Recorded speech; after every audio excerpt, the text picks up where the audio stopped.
The sickle cell disease is a serious and lifelong health condition caused by a group of blood disorders typically inherited from a person's parents. The most common type is known as sickle cell anemia and results in an abnormality in the oxygen-carrying protein hemoglobin found in the red blood cells. The highest frequency of sickle cell disease is found in tropical regions, particularly sub-Saharan Africa, tribal regions of India, and the Middle East. A recent report by the World Health Organization estimated that around 2% of newborns in Nigeria were affected by sickle cell anemia, giving a total of about 150,000 affected children born every year in the country alone. However, there appears to be hope in the horizon for some persons suffering from this debilitating disease, as the National Health Service of England has announced that thousands of patients in England will benefit from the first treatment for sickle cell disease in 2 decades. The treatment has been made possible due to Crizanlizumab, a revolutionary life-changing drug treatment. Crizanlizumab will be delivered by a transfusion drip and works by binding to a protein in the blood cells to prevent the restriction of blood and oxygen supply. But as welcome as the drug may be to millions of sufferers around the world, including here in Nigeria, there are still some barriers. Arise correspondent Adefemi Akinsanya reports. Sickle cell disease is the world's most common blood genetic disorder. Those with the condition experience a lifelong battle with episodes known as crises, which cause excruciating pain, likened to childbirth or being repeatedly struck with a hammer. But that could soon change with the United Kingdom's approval of a life-altering drug, Crizanlizumab. The drug is injected into the vein and can be taken on its own or alongside standard treatments and blood transfusions. Experts say it could reduce the need for a patient to visit a hospital for a medical emergency, like a crisis, by 40%. The approval of Crizanlizumab by the UK's National Health Service means affordable access, but there are barriers. The approval of Crizanlizumab came after a year-long trial with a small group of patients. As a result, the drug is expected to help just 5,000 people over 3 years, a small percentage of the UK's population of sickle cell patients. Recipients would also need to be over 16 years old and would have suffered from multiple crises. But nearly 300 babies are born every year with sickle cell disease, with some babies experiencing crises as young as 3 months old. Despite the hurdles, though, there's hope. Sickle cell disease is the fastest growing genetic condition in the world. It mostly affects Black people, and the inequalities in awareness and treatment are stark. 21-year-old Evan Nathan Smith died following a crisis in 2019.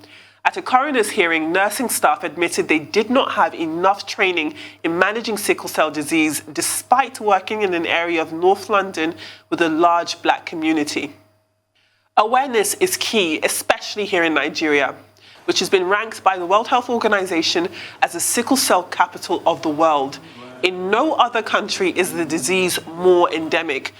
And that's the reason why, in September, the Nigerian Senate passed a bill to manage the way the disease is treated. The bill seeks to prevent couples who are carriers of the AS and SS genotype from marrying and bearing children with each other, and carriers of other similar genotypes. In the meantime, back in the UK, Crizanlizumab represents breathing space for patients who have long suffered with the incurable disease. But it also highlights the UK's efforts to not only treat, but better understand the disease to avoid preventable deaths. Hope is most certainly on the horizon. There's hope on the horizon. Thank you, Adefemi Akinsanya. Joining us now to discuss this breakthrough drug in the treatment of sickle cell disease are Professor Olu Akinyanju, an officer of the Order of the Nigers, OON, and Chairman, Sickle Cell Foundation Nigeria.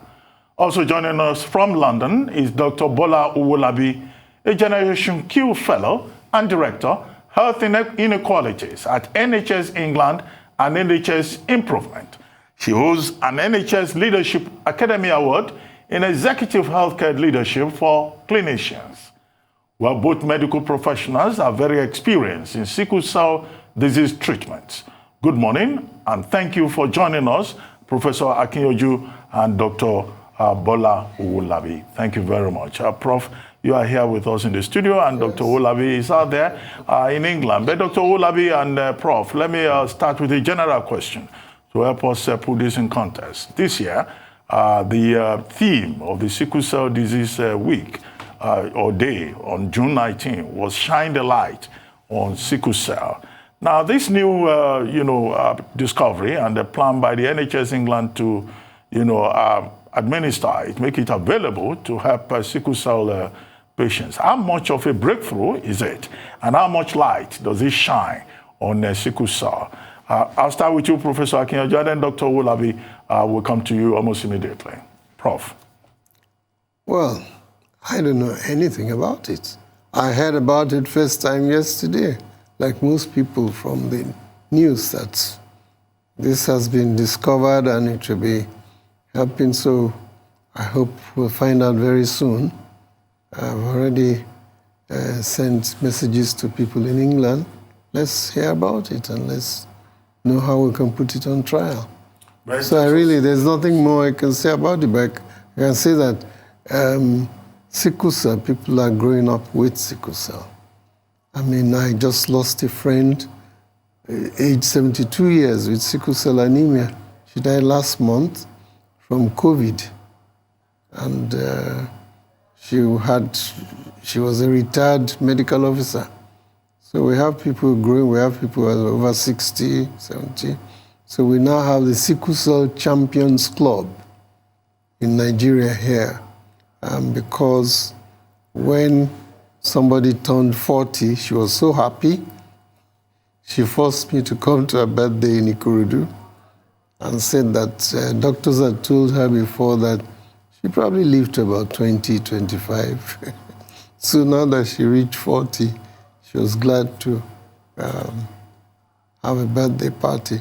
And she was the one who said people like her should have a club. So they called it the Sickle Cell Champions Club. And there are many people in that club who are over 60, 50, doing various jobs, different things, So those people, I think, one day should come up here and be able to talk directly to you and, Well, Dr. Owolabi, let's come to you very quickly. Can you tell us more about this wonder drug, Crizanlizumab? Thank you. Thank you so much for having me. So sickle cell disease is incredibly debilitating, and it's a life-altering condition. And so I'm incredibly excited to announce that the NHS in England has secured a deal to make this life-changing, revolutionary treatment available to up to 5,000 patients over the next 3 years. In 20 years, this is our first truly revolutionary treatment for this condition. And it works by binding to the proteins on the red blood cells, which tend to clump together, causing a degree of blockage within the arteries. And it's that blockage that then limits the blood supply and oxygen supply, which causes profound and excruciating pain for so many people. It changes their lives. It causes them to need hospitalization repeatedly. And actually, by having access to this drug, people will have an improved quality of life. We know that the rates of hospital attendance to accident and emergency will be reduced by 40% due to the availability of this drug. We have 10 specialist centers that are already ready to go. We have 23 expert teams that will be available 24 hours a day to be able to support people. So this really is a great day for so many millions of people around the world, but in particular, our patients and our public in England who will now have the benefit of this revolutionary treatment that aims to improve their quality of life and reduce the frequency of these horrendously painful crisis episodes. You too, Dr. Owolabi, because you're one of the innovators of this treatment. So congratulations, and on behalf of many, I say thank you. Can you tell us some more about this treatment and who is eligible for the treatment and how you go about selecting who it's most effective for? Thank you. So I would like to actually thank colleagues in the pharmaceutical industry and also the NHS, actually, NHS England and Improvement, for working relentlessly in the background to make sure that as soon as this drug was developed, it's been made available to our patients. So most people who suffer with sickle cell disease will be under the care of specialists, hematologists.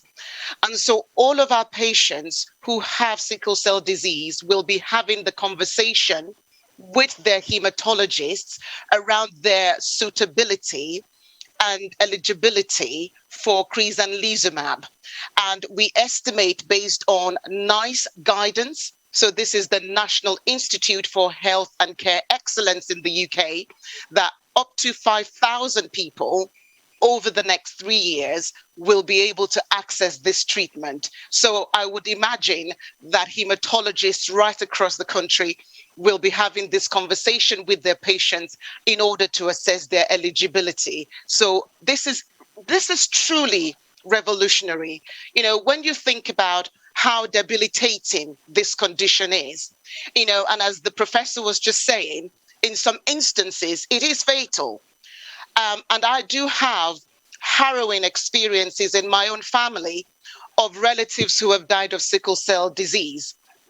And so I see this as a major, major breakthrough in our efforts to tackle health inequalities, given that sickle cell disease predominantly occurs in Africans and Caribbeans. It disproportionately impacts them. And so in all the efforts that NHS England and Improvement is making to tackle health inequalities, this has to be right up there as one of the greatest interventions that the NHS has made in this space. I mean, while you were speaking, I was just taking our time, and when the story broke, I was just taking the time to spare a thought for people that have lost, you know, due to sickle cell. Prominent in my head, one of them is Tosin Buckner. I'll never forget her, was a colleague of mine many years back. The question is, will this cut those hospital times? How quickly will it do that? I know this is not a cure. I know long-term cure, people are talking about gene therapy and the likes. How will this cut frequent hospital visits?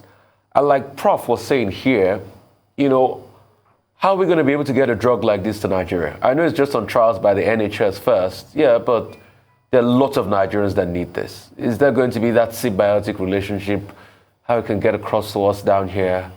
And congratulations once again, but the people we've lost are constantly in our hearts. Please tell her. Thank you. Can I just say it's not a drug trial? So the trials have been concluded. And the NHS won't make a drug available to the public if it hadn't been rigorously tested, assessed, and proven to be safe and effective. And so we are beyond the trial stage. That is why this drug is being made available as it is being right now. And to answer your question about hospital attendance, Doctor? It's going to cut accident and emergency attendance by up to 40% is what we're seeing from the trial data. Your question about the availability of the drug in Nigeria, if I may, I will have to defer that question to the professor and, of course, to the Nigerian government and the leadership. But the good news is that a drug is now available. That's what's important. And, the National Health Service has worked incredibly hard with the pharmaceutical industry to secure access to this medication. And I'm sure that health leaders and services around the world will be able to have similar conversations as well. Okay, Prof, you want to say something before? Yes, I want to say, Owolabi, I'm Owolabi too. I'm Olufemi Owolabi Akinyanju. So,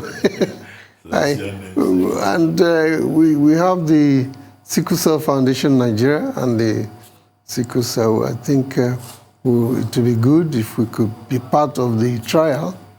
If you could send to us, visit us. Obviously, maybe you know Nigeria with names like you have.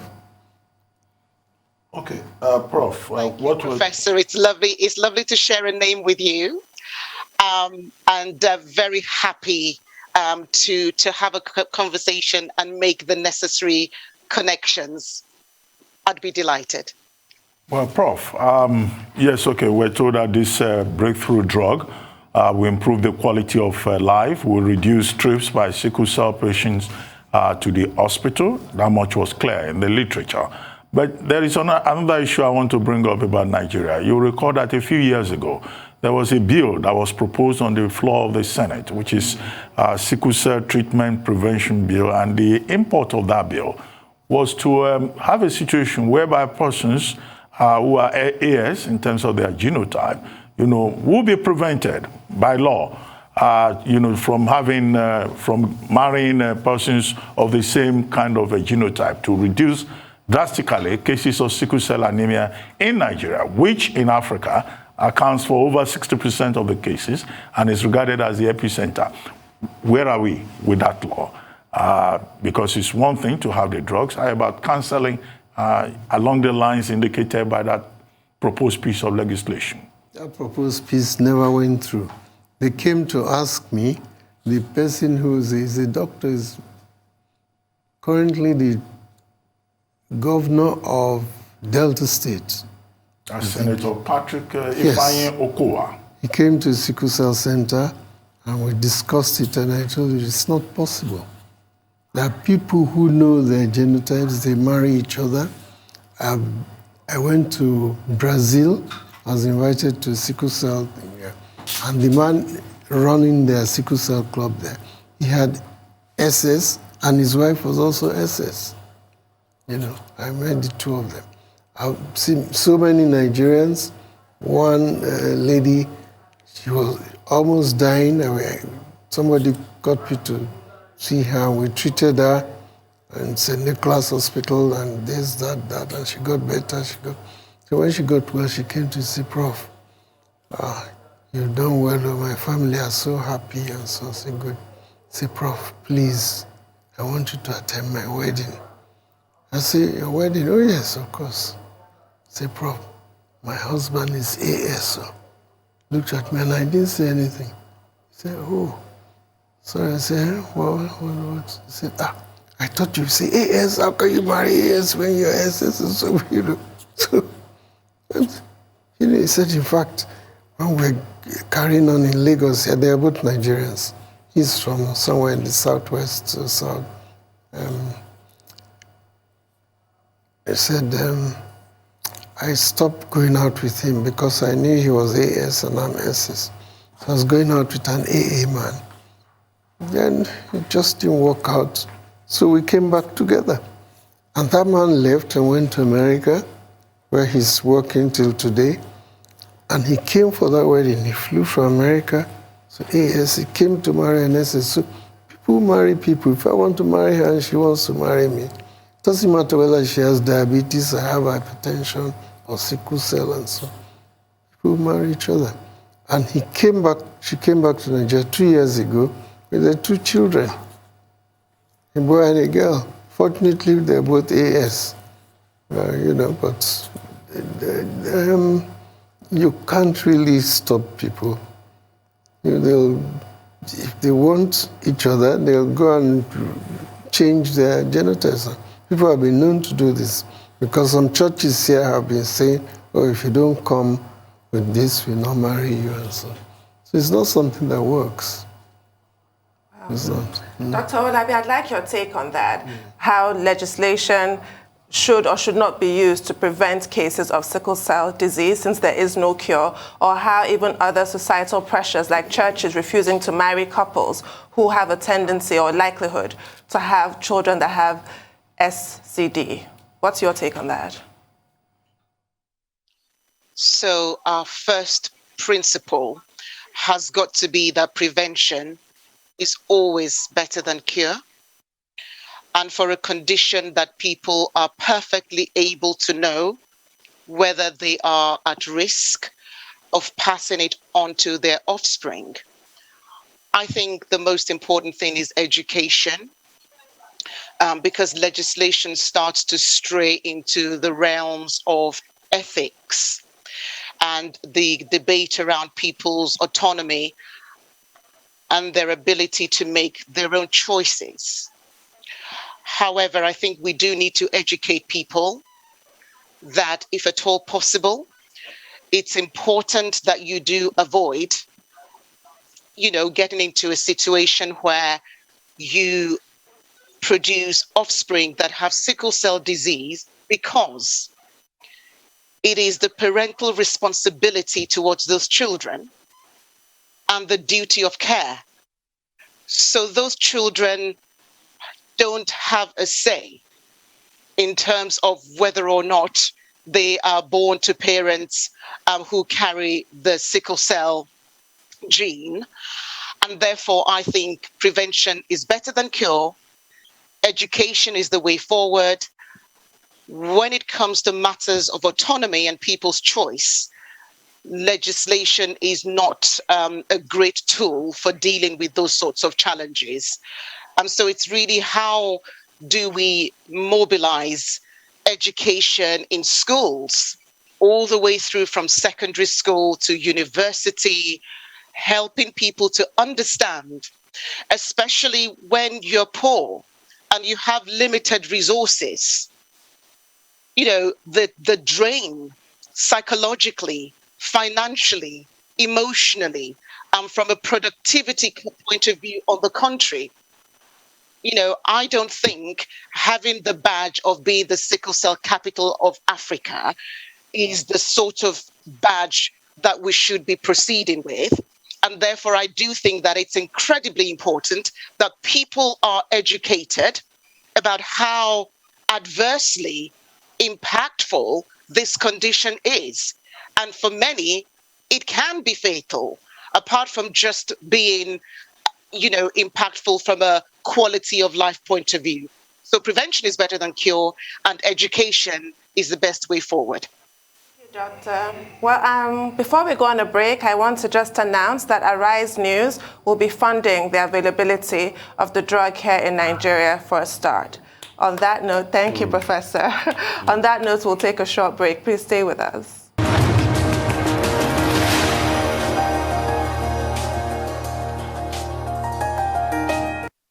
Well, welcome back to the morning show here on Arise News. We're still with Professor Olu Akinyanju, an officer of the Order of the Niger, OON, and chairman, Sickle Cell Foundation of Nigeria. So, Rufai, your question? So, for me, Prof, your reaction. The big announcement came while we were on air that Arise TV will be funding this drug in Nigeria. What will that do to the fight, the fight as regards saving lives in this country? A lot of people have died from sickle cell. Oh, yes. And Arise TV, will be funding this drug for the very first time, a groundbreaking innovation, and Arise TV funds it, and that medicine will be made available to people to save lives. Well, is it for a trial? Are you funding the drug for No, a trial? they've been able to say that it's no longer on the trial. The NHS has perfected everything. It is for use in patients. Okay, very good. It has passed the trial stage. Everything is sorted. So now Arise TV will be saving lives with this drug Fantastic. Truly That's all I fantastic. can say. Fantastic. Well, Prof, let's talk about the point raised by Dr. Owolabi. Okay. She talked about education as an important tool in terms of prevention. Yes. I know that Nigerians are very religious people. It doesn't matter what you tell them. They will say, oh, Holy Spirit water will take care of it. And that they reject whatever, may happen with the wrong combination of genotype. How much effort, do we have on the ground here, beyond legislation, in terms of enlightenment, in terms of Sickle Cell Foundation engaging with other stakeholders? That's one. The second point has to do with research and development. I know in Nigeria at the time, there was the Oriata solution that was offered by a former professor at the then University of Ife. But what's the level of research into some of these key public health issues in Nigeria? It's like we seem to have abandoned public health research in this country, because what we're celebrating in the UK, the NHS, with regard to this drug, it's about R&D. Where did we get it wrong here? It's about what? Research and development within the pharmaceutical sector. Yeah, research needs a lot of money, and it needs, because, and that's one of the reasons we've come together. And some research is carrying on. We get people from different states to be part of it. And some research has been done and published. But here about education, public enlightenment, so Yes, that people don't just make life choices that will put them in trouble. Oh, we have. I brought some booklets here that I gave to, who was he? Okoli. Our producer. Yes, he took them from here. I thought they were here, so that you could show people these are booklets they could obtain from us of different things, Well, you made an excellent point earlier, sir, that I'd really like you to stress. We all think about sickle cell as if you're AS, you can't marry another AS, or SS can't marry another SS. But there are other diseases like hypertension, diabetes that also exist, and you also have to be careful and mindful when you're making a choice in who you're going to have children with. Yes, I mean, love, I've seen, if you love somebody with sickle cell and you want to marry you, why not? As long as you know it's not safe here, But people have done that, I've seen that in this country, and I've seen it elsewhere. I told you the last one I saw was in Brazil.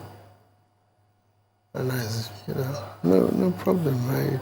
If we like each other, it won't matter whether we had, it's better for people to know, and there are many other conditions too, I lost a brother junior to me because he didn't take care of his hypertension, and I kept warning him, people can get strokes and this and that from, or kidney disease, and so it's not just sickle cell. I mean, we're not going to live here forever, but we want to live as long as possible, as well as possible. So it's not only sickle cell disorder that we have, but we call it sickle cell disorder anyway. So, SCD. What do you want the Nigerian government watching now to do, for people living with sickle cell, as regards treatment, as regards funding and research, and also how has it been with the emergence of COVID-19 pandemic, people dealing with sickle cell? How's it been like? Okay, COVID-19 has not affected it specially. I mean, it's not. But what Nigerian government should do is to be able to say money for research, and then money for people who can afford, because there are many good drugs like hydroxyurea. It keeps people coming to hospital or getting pain. We've been using that for a long time, and there are firms selling that. So there are people who can afford, and there are people with sickle cell who can afford this. And also, there are some people, because they have sickle cell, maybe they can't hold on to jobs and all that.